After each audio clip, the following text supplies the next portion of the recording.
Pick one word to describe the person to your right. Handsome. I would say friend. Oh. I'll describe Dakota then. Yeah. I would say she's secretly motherly. She would play little games and I see you and, you know, all those kinds of things. And it reminded me so overwhelmingly of when Nicole was alive that she would do these same sort of little playful things. And I was so glad to see that and grateful for it.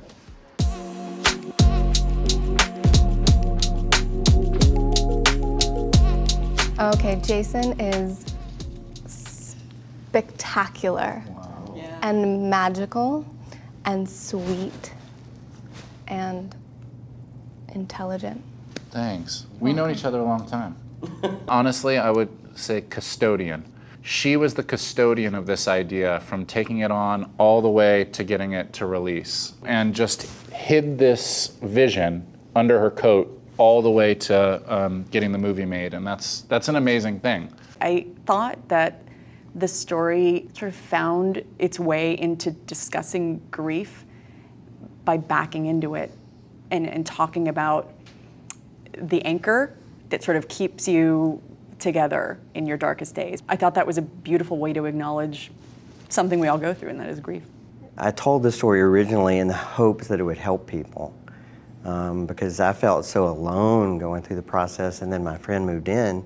I wanted to sort of use what little voice I had to reach out into that lonesomeness that people go through and say, hey, I understand what's going on. For people going through this experience, it can be ostracizing. You can feel like you don't want to trample on the situation and make it worse by inserting yourself to try and help. But if you have those people in your life, and if you are a person that wants to help somebody else, having no fear around that is the best way to go about it, I think. My favorite day on set was we danced in the fountain one night, and I found it to be a really loving night. It was just me. It was an otherwise rough day. Not a filming day. It was just a random. No, it was the entire cast. It was all of us, and I think you were there too, right? And a bunch of people from the town too. Yeah. The real people who were there. And Matt's Nicole. real daughters. Yeah. Matt's real daughters, Matt. Yeah. It felt cathartic, you know. Felt like Which was the original feeling when it really happened. We were reenacting something that had happened in real life where Nicole was getting sicker and she wanted just to do some last lifeful sort of thing.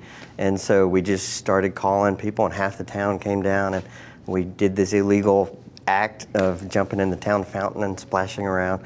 And it was, it felt very much of the same spirit when we reenacted it.